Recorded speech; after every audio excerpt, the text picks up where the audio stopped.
Hey, what's happening, gamers? Welcome back to the Kwings Let's Plays channel, and it's time for another movie review. Today we're talking about Shazam!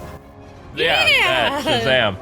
Although Shazam! we're playing the Lego DC Supervillains game that has Shazam in it. That's right. Yay! And this will be a spoiler-free review because they left out a lot of stuff in the trailers that you guys are going to be blown away by. Usually movies, especially this day and age, they kind of spoil a bunch of stuff that happens in the first, second, and third acts in the trailer.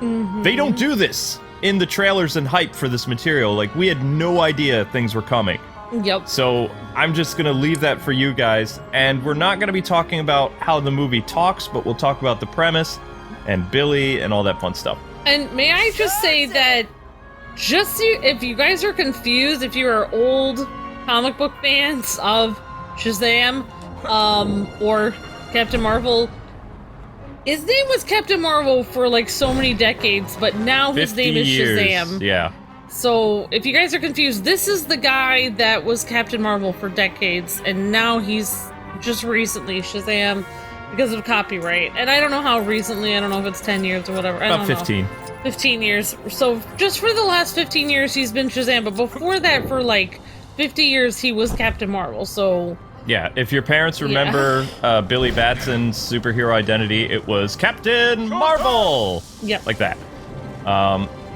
But pretty much, and also to limit confusion, since there are so many characters named Shazam in the movie and the new comic book and all that other stuff, we will be referring to the wizard not by his name, which was Shazam and still is, but we will be calling him the Wizard, just because it's a lot easier to do we'll that. just call him the Wizard, even though his name is Shazam. The Wizard is gonna be, or Shazam the Wizard is gonna be the Wizard, and... Old man. Captain Marvel / our superhero is gonna be Shazam. Yes, we'll either be saying Billy or Shazam when talking about the different personalities. Oh my gosh. So, we can't really tell you guys how the movie opens up because it's kind of a big spoiler, like, right away, but what we can tell you about is the wizard's journey and what he is trying to accomplish. So, over the course of the movie, it is hinted at for a millennium, or an eon, or however long you want to go, that the wizard has been trying to select a new champion to pass on the powers of... Shazam! That's right. So, he goes through all this stuff, and he has a hard time in the modern age trying to find somebody that can, you know, have his powers and become the new champion. You find out that back in the past, and this is really how the comic books go, is he chose another champion during the times of ancient Egypt. And that champion's name was Black Adam, which they don't say his name in the movie, but they do show what Black Adam looks like, and you can kind of get the idea that The Rock is going to play this character because he's been trying to play Black Adam for the past 10 years now. Wow. And he's still contracted to do so.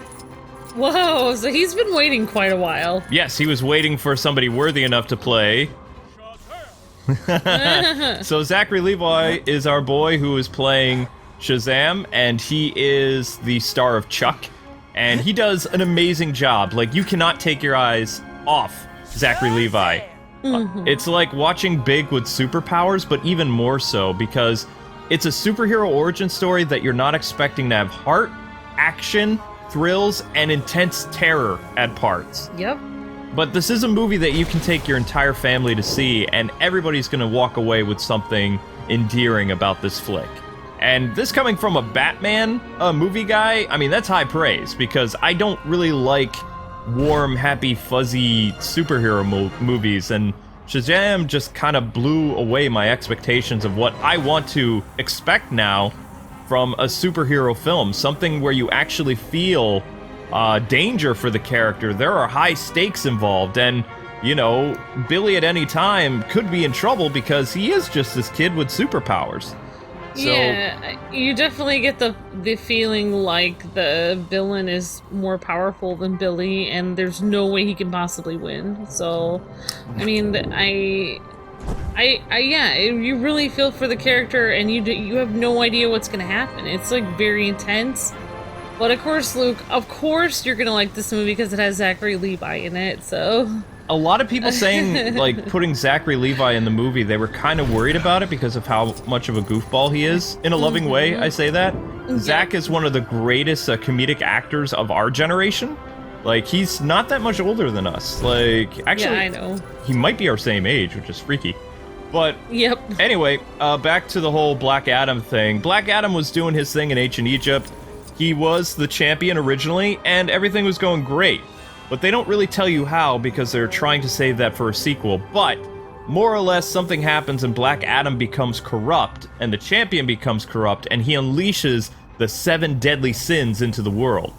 And it takes the combined might of the wizard and his family to stop the 7 deadly sins, imprison the champion, the former champion, who basically wiped out half the ancient world. And also they put the 7 deadly sins into these statues in the Rock of Eternity, which is essentially the wizard's base. It's where they operate and do their world's magic and stuff like that. Yep.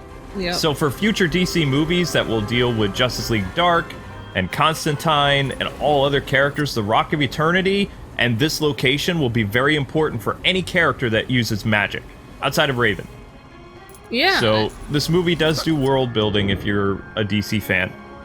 Awesome. Yeah, so, I mean, yeah, in general, like, I was thinking after watching the movie, I thought, you know, like, Aquaman was a really big movie, but like, if I was choosing to take my, like, if I had kids and I was taking them to see a movie, I would definitely take them to see Shazam instead of Aquaman if I could only take them to one movie, because I feel like this movie is something that kids would really enjoy because they could really relate to Billy Batson and, you know, going to school and just difficult, you know, different problems that kids have. And I feel like even when I mean, I was reading a lot of stuff online about that there was one point where I believe the Captain Marvel comics actually outsold Superman because Billy Batson was so relatable. Like, well, Billy Batson took the whole, you know, superhero idea, but usually Robin and other characters were invented to kind of like put the young readers in the Batmobile or alongside Superman and, you know, having adventures. But Billy was this kid that was so pure of heart and could transform into an adult superhero. Yeah. So it was a totally different thing. And yes, the Captain Marvel comics, they did really well. And even after he joined DC, I mean, this was a guy that is a threat to Superman because he is magic in nature. So while Superman's powers are alien in origin, Shazam is magic. And magic can harm Superman. Well, yeah, and there's so many great things about the movie, and I think, like, one of my favorite parts was about how, you know, like, the wizard needed someone who's pure of heart, not necessarily somebody who knows how to do all these skills and knows how to do everything and knows how to, you know, handle bad guys and is wise and all this stuff. Basically, you just need someone who's pure of heart, so Billy being pure of heart, you know, is a perfect pick for Shazam, but then he doesn't know anything about what he's doing in reality. And well, of course, because he's a kid with superpowers. And I feel like it's so relatable because it's like, I feel like it was so important that he was a good person first and then he can figure out everything else later. And that's what I feel like is lacking is so much in today's world, and I really like that about the movie, that he just tried his best. And, you know, like, it, you know, if you just, you know, if you try to do the right thing and then you just try your best, like, I feel like that's what it's all about right there, you know? Yeah, totally. And that was just Brandon Routh, if you guys didn't know, the Superman from Superman Returns, and he did the voice of like some other like DC heroes. Yeah. But the interesting thing about Billy is I know a lot of you guys who are our age probably remember Billy as a sweet kid who, you know, ends up in foster care and his mom left him and stuff like that. He has an older sister that also is with him, Mary. But what they did in this movie, this is a creation of Jeff Johns' writing genius, so it's a reimagining of Shazam to the point where Billy is still pure of heart, but like the New 52 comics, which I was not a fan of, Billy is kind of made as a troublemaker, a juvenile delinquent. somebody who has run-ins with the police and runs from his foster homes, even places that love him and want to take care of him. He just, you know, he had something really bad happen to him when he was a kid, so he just can't trust people. And he's trying to find his real family, which is one of the major beats of the movie. And it's a good one because it shows the whole heart of family and things like that. But he's a good kid, but he's rough around the edges. And I would say for the time that we are living in now, that this is the Billy Batson that the world needs right now, because it shows that even somebody who has rough edges, you know, is still a good person. Like, he may have run-ins with the law, and he might do some pretty illegal things that a juvenile delinquent would do, but at the end of the day, he still tries to do the right thing, and that's why he's proven worthy to wield the powers of Shazam. Yeah, I agree. Wizard. I think it's about your heart more than, you know, like being perfect, and you know, it's just like, yeah, it's about his heart. So that's what I totally agree. There's so many things I like about, so many really good messages in the movie about, you know, just family and, you know, just, yeah, just like the different, yeah, I feel like I totally agree with everything you just said. So the only thing that I would say is going to be interesting about this movie is I'm hoping and I'm feeling like they're going to change Shazam's outfit maybe for the next movie or something. But yeah, a lot of people have kind of been very rude about Zach's costume, saying that it looks like he's wearing a muscle suit when the guy got ripped to play Shazam. Even when you see photos of him hanging out at the movie theater now, I mean, it looks like a muscle builder ate Zachary Levi, who's the reason why I've always liked Zach is because I am not a guy that has like a very big build. I'm tall. I'm like 6'4", 6'3", but I am not like a super buff guy. And Zach was kind of like the champion of the geeky build guys like me. You know, he got the girl, he learned martial arts, he did all this crazy stuff while looking like a normal, you know, guy build, not an overly muscular hero. And to see him transform into this, it's just incredible that he was able to do that in such a short amount of time. Yeah. And it's going to be great to see him. He always wanted to be a superhero. That was one of the things that whenever he did interviews for Chuck, he was like, you know, honestly, he says, I would love to be a DC or Marvel superhero. And he got his dream come true. You know, he is Captain Marvel. So I think it fits him perfectly. So yeah, you guys should definitely check the movie out. It's got a great villain who's fantastic. Yes, and really, Dr. Savannah. He really makes the movie like, oh my gosh. And you might see a really famous DC character in the movie who used to play. Let's talk about a DC nod. So there is Freddie Freeman, who you guys know is the best friend of Billy Batson.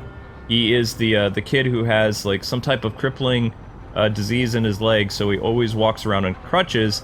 And in the comic books, Freddie was Captain Marvel's sidekick. I think it was Captain Marvel Jr. was the name. I don't remember. It was so many years ago. Aw, kawaii. But yeah, even the grandfather had the powers of Shazam, which there's no grandfather. The family is completely different in this. But that's why they called them the Marvel family. And while the Marvel family is in this, they're not quite what you would remember if you remember Captain Marvel's superhero family, which is kind of why it was a big deal in the 80s and things like that. But yeah. Freddy, in this universe, because of his physical limitations, he looks up to superheroes. And he is like the bona fide expert at everything superhero. Yep, definitely. He has a Batarang that somehow he picked up in Philadelphia, where the movie takes place, which I thought originally the movie was going to be Detroit, but I think they changed it a little early on so that maybe Virgil Hawkins could get a movie from DC. Little static action, perhaps. They would be due. Need to send a shock through our system in Detroit. Static Shock? Oh, Static Shock, or Black Lightning, also a Detroit superhero. Oh. So they, cool. They put Billy in Philly. That works. Billy in Philly, yeah. And Batman did travel all across the DC universe, or the DC, Earth, whatever you want to call it. So Freddy was able to gather a bunch of superhero memorabilia, and the Batarang plays a pretty big role in the movie, which I was actually geeking out about. And it is the Batarang from Batman v Superman. It's one of the Batarangs that was used to intimidate criminals that we saw in the trailer for BVS, where there was a Batarang in the wall. So it is Affleck's Batarangs, even though he's, no longer in the role. The thing that I didn't like about the movie had to do with some of the DC references, because it worries me about the future of some of these actors. Right. Both Batman and Superman's faces were obscured in any of the photos. The only characters that really show up as cameos is Jason Momoa's Aquaman, which you can vaguely see his face and his build in like a picture, and Gal Gadot's Wonder Woman. You can clearly see that it's the actress. So, yeah, Batman and Superman, their faces are obscured, or they're like so far off in the distance that you can't really make out who could play them. The only thing that we know is those actors will still be portrayed by white actors, because you see their, the color of their skin, but not their faces. Which, that kind of made me like, okay, I mean, Henry Cavill never said he was leaving the role. Well, he's just busy with other projects right now. I mean, I guess it depends on your definition of white, because Gal Gadot is, like, from the Middle East. She's, Israeli, and Jason I was just Momoa saying those is part, he's part, right. Lion, I was so. just talking about Batman and Superman, though, because Batman and Superman. Right. Okay, I thought you were talking about Gal Gadot and No. I was like, they're not really. They're kind of multicultural. I was like, well, that's okay. Yeah, that's the great thing about the so DC basically, actors. you're saying like it feels like Superman and Batman there are a lot of light-colored campaigns to replace the nationality of the Batman and Superman actors for the sake of diversity. So the fact that they actually show that Superman and Batman are still the same nationality is kind of a good thing going forward, but also it was kind of upsetting to me to see that they completely got rid of their faces, because there was really no reason to do that. Yeah. And Batman, they've completely changed. Like, they've gone more with the urban myth Batman. So you see, like, a silhouette. You hear talk about his Batarang. The famous trailer scene where Shazam throws what I thought was the Kevin Conroy doll at somebody. They went for more of the comic book interpretation of Batman. And you see in the toy store where he fights Dr. Savannah, there's lots of different Batman costume figures. So it's not like, okay, the BVS Batman is in it, like his toy, but there's also the animated series Batman action figure. There is the Playtex and all kinds of different styles of Batman costumes and things like that. Well, yeah, and I think what you're saying is, like, you're kind of on the same lines of, oh my gosh, I can't remember the guy's name who did, like, the Justice League and stuff like that, and who was talking about, who was deceased now, but he was saying how... Oh, Dwayne McDuffie? It's really important to add, like, characters of other races that are, start that way from the beginning, and it's, like, Black Lightning and, Static Shock and, Cyborg and stuff like that. It's really important to have, instead of just kind of swapping a character out and being like, okay, this person is a different race now, he was trying to say, like, hey, let's make, characters like Jon Stewart and stuff that basically, like, or, I mean, Jon Stewart already existed, but he kind of, like, made sure to bring him into the Justice League. He brought him into the Justice League, and he made the character more interesting by combining elements of Hal Jordan and other, like, Green Lantern Corps members into Jon's story. Jon originally was just kind of like this angry Marine that had a lot of angst, but when we were first introduced to him, like... He had a tremendous amount of heart. Oh, yeah. And the fact that... And he still has his military origin, too, but they just tweak it just a little bit. Yeah, definitely. And he made, like, so many people's favorite Green Lantern, Jon Stewart, because of how well he was portrayed in that. But anyway, I was just, like, putting a little aside there, like, yeah, basically that's all I was saying. So, pretty much, like we said, Billy's kind of a troubled kid, and as you guys saw in the trailer, he gets into some trouble at school, and, well, I mean, it wasn't really trouble. He was standing up for his, roommate, Freddie Freeman. And he uses the crutches, beats them up, and then he runs and hides in the subway. And that is when the wizard calls him to the Rock of Eternity. And they have this interesting little exchange. Some of you older kids will probably enjoy the humor between the wizard and Billy. But long story short, he doesn't believe the wizard is going to give him magical powers. But as soon as he puts his hand on the staff, he becomes the mighty Captain Marvel. And that's where the fun begins, more or less. The hero fun. formerly known as Captain Marvel. Yes, that's when he becomes Shazam. He will always be Captain Marvel to me. I'm sorry, you can't rewrite him in my head. I would love for DC to fight for the rights of the name Captain Marvel again, because that is his name. Well, some of the people, for 50 years. Some of the people who created him are still alive. And Luke, yeah, definitely. I have to correct you on something. Even when I watched black and white videos of Captain Marvel, he always said, okay, I don't know if you said this or not, but he didn't say Captain Marvel to transform. He always said Shazam. He always said Shazam. Yeah. But his name was Captain Marvel. Right. In order for him to get his powers, though, for the first time meeting the wizard, like in the 70s and 80s, he said Captain Marvel. Oh, he did? Okay, see, I watched a different... No. To get his powers for the first time, but always to transform, he would call himself Shazam. Okay, alright, never mind. So you actually... That's what I remember. I mean, my mind is kind of foggy, but... I actually didn't watch, the original... Oh, the 80s cartoon was so good. Or anything like that. Good. I watched some weird black and white, show. What's interesting about the old Captain Marvel / Shazam cartoon from the 80s, they actually reused the live-action Shazam theme for that show. So they were trying to build a sense of familiarity with it. But anyway, back to the movie. So he gets powers. He doesn't know how to transform back. So then you see a lot of stuff in the trailer where he's freaking out. He gets Freddy's help, and Freddy becomes kind of like his superhero manager. And they're going through all the different things about how to, use his powers and what he can do. And, he stumbles a little bit along the way, but Zachary and the actor who plays Freddy, they really shine in this section because you really feel their friendship. Yeah, I feel like the most fun part of the movie is just, exploring his powers, and it almost makes you, the viewer, think, oh my gosh, what would it feel like if I was a superhero? And, he doesn't necessarily have the same powers as Superman, etc. So it's like, it's all new. He has no idea what powers he's gonna have.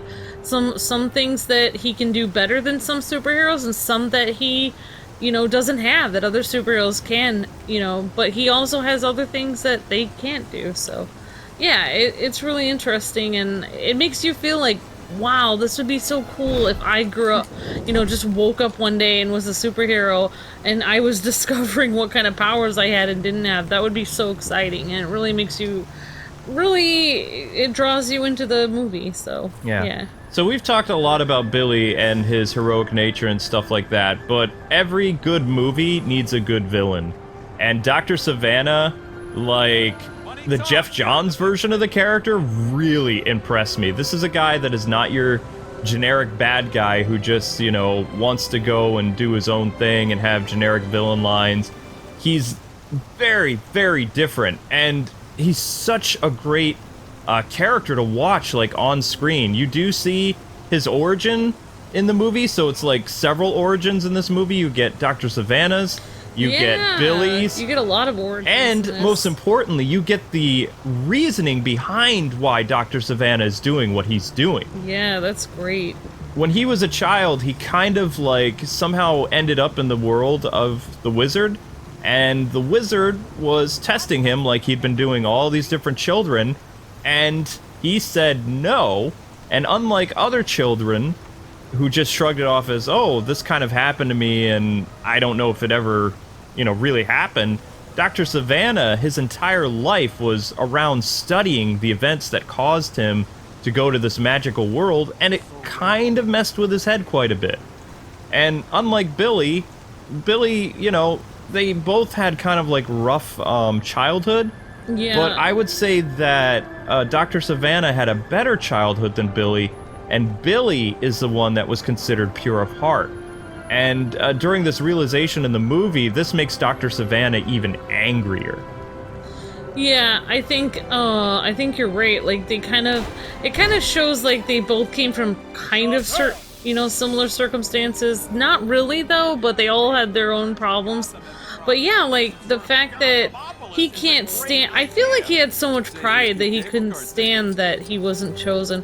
And he may have had another deadly sin, but I guess it would, you'll have to watch the movie to find out or whatever.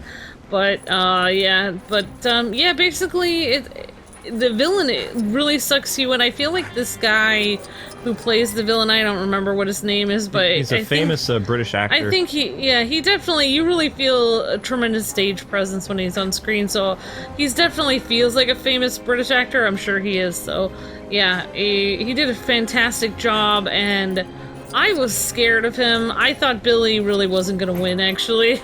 There are a lot of perilous moments in this movie. It really felt like this villain was just gonna destroy the world, and Billy was gonna lose.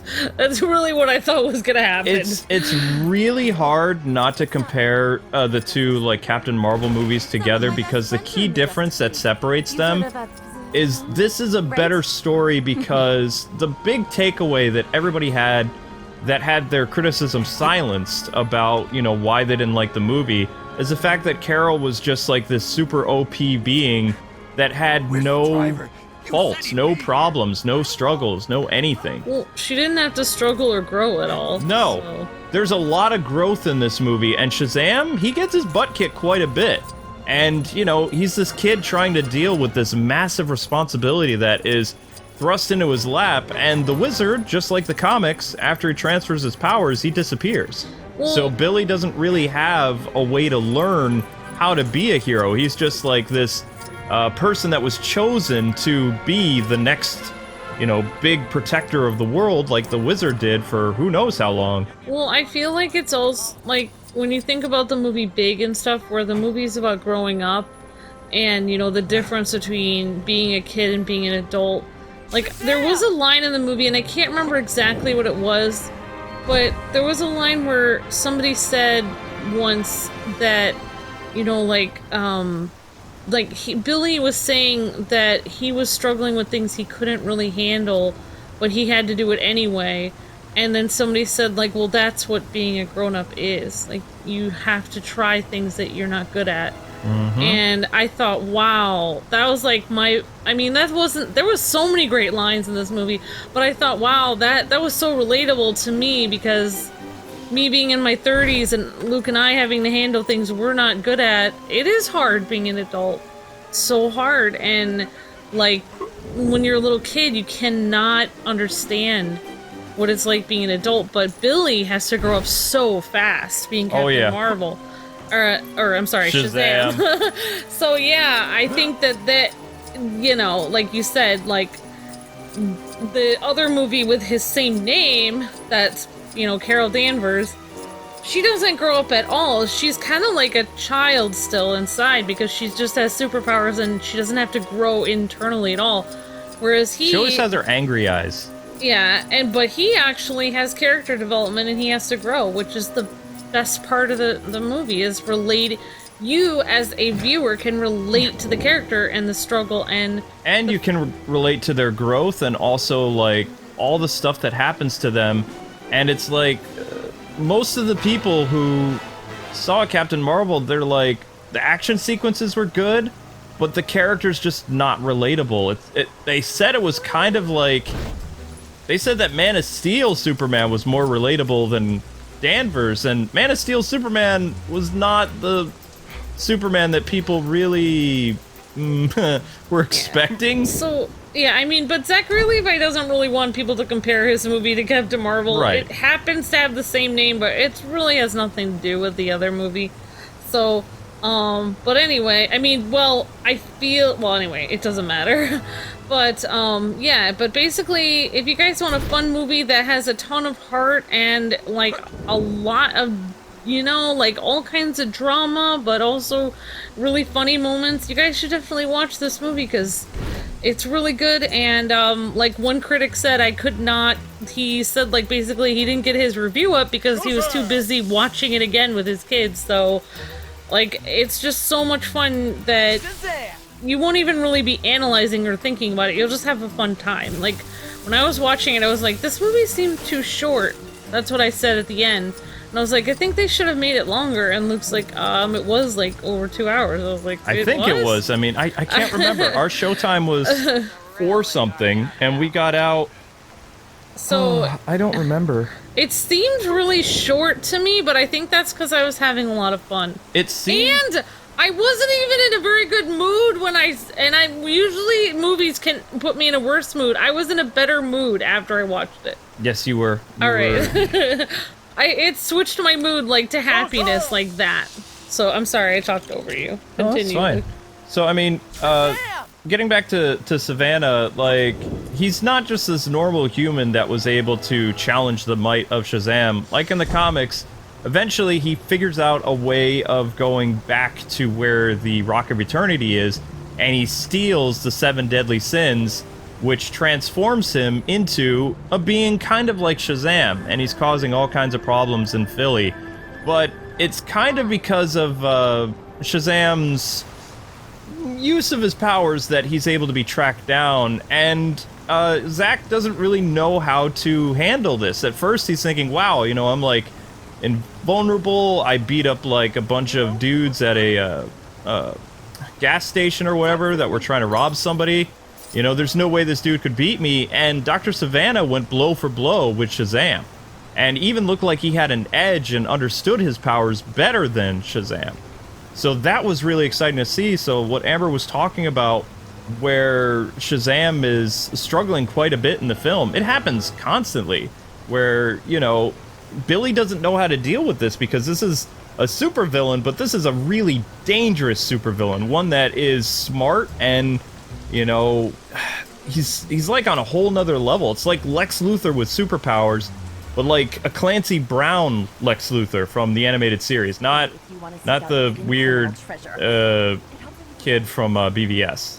Yeah, so I was never afraid of that Lex Luthor. I mean, what I think is so exciting about this character is I can't wait for more Shazam movies, and also to see him in, like, hopefully Justice League movies and things like that, because oh yes, he's gonna be so much fun, and there's so, like, I feel like there's so much potential for this character, because you're gonna be able to see him grow, like, and learn more and more about being, like, an adult, or at least acting more like an adult when he's Shazam. But also, I really feel like if Shazam gets into the Justice League, I feel like he's gonna kind of be the, you know, Wally West of the Justice League, because Wally West was kind of the guy who kidded around and stuff in the animated Justice League animated show, and I feel like Shazam could really kind of be that comic relief, but, you know, but also he's a pretty formidable superhero at the same time. So yeah, I'm really excited to see. I feel like he adds a whole new element to the Justice League and the whole DC universe, and I'm really, I was more excited to see Aquaman, because Aquaman is really cool, and I didn't know how Shazam was going to be. But well, I really enjoyed nobody knew how Shazam was going to be. There are 2 end credit scenes, and I'm only going to tell you guys about one because the other one is very important for the future. But I read about why they did the second one. Apparently the second one was done as kind of a slight toward Aquaman if it didn't do well. So that's why it was kind of taken out of the movie, and it's the last scene, because Shazam and Freddy are kind of making fun of Aquaman's abilities.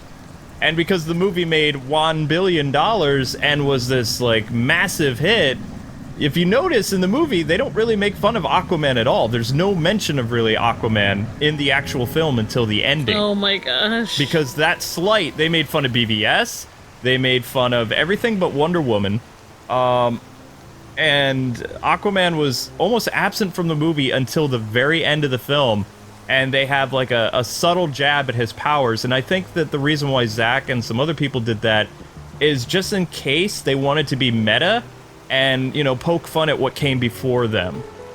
But oh, yeah. The PR people, like, made sure it wasn't in the movie. And I want to kind of, like, conclude talking about the humor of this film, because this film is very self-aware. When a lot of people are saying that it's big with superpowers, it is. This is like a a PG Deadpool movie in the sense because, I mean, not so much breaking the fourth wall, but the fact that the characters are kind of aware of the absurdity of the superpowers and, you know, the real world setting. YouTube is in this. So our job is in the movie, which was pretty exciting. The use of social media for superheroes. I'm so jealous of Shazam's YouTube channel. Yes. Yeah, he's racking in like PewDiePie money.